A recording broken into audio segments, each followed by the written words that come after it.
ठेवा. नाव शांती, नसलेलं बाण आणते. नाव गंगाधर आणि आंघोळ नाही महिनाभर. काय नाव आहे?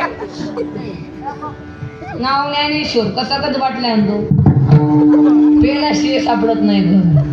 काय नाव आहे? वजन नाव ठेवायचं. किती सुंदर नाव आहे. आदर्श. त्यांच्याकडून आपलं काहीतरी आदर्श घेतलं पाहिजे. असले नाव नाही. आणि थोडं 100% तर मुलांचं नातींचं नाव ठेवायला आजींकडे असतं, म्हाताऱ्यांकडे. तुम्हाला सांगतोय म्हातारा लय आगाव, लय आगाव.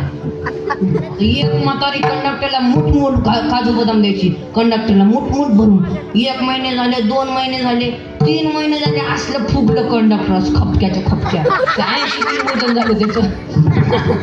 खपक्याच्या खपक्या.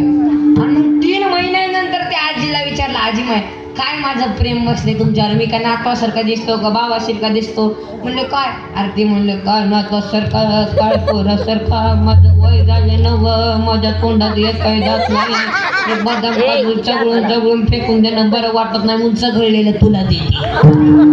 असल्या म्हातारे आगाव.